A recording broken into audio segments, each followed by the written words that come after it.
నీ ముందు వేల ఎముకలు పడి ఉన్నాయి. అవి బ్రతుకుతాయనుకుంటావా?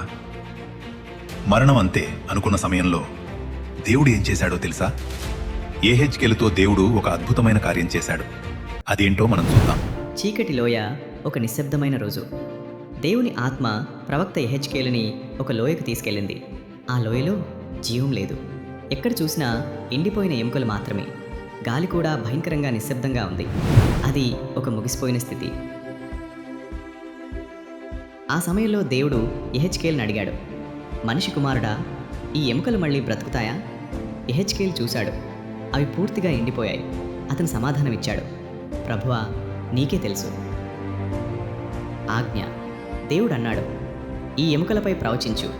ఎండిపోయిన ఎముకలారా, ప్రభువు మాట వినండి అని చెప్పు.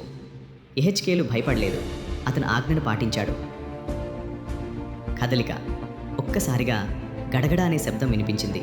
ఎముకలు కదలడం మొదలయ్యాయి. ఒక్కొక్కటి తన స్థలానికి చేరింది. స్కెలటన్లు రూపం దాల్చాయి.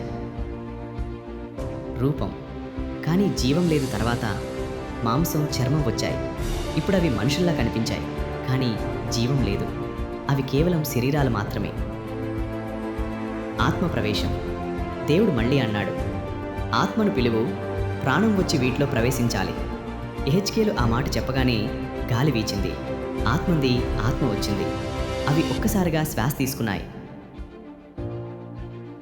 ఆ మృత శరీరాలు ఒక్కసారిగా లేచాయి.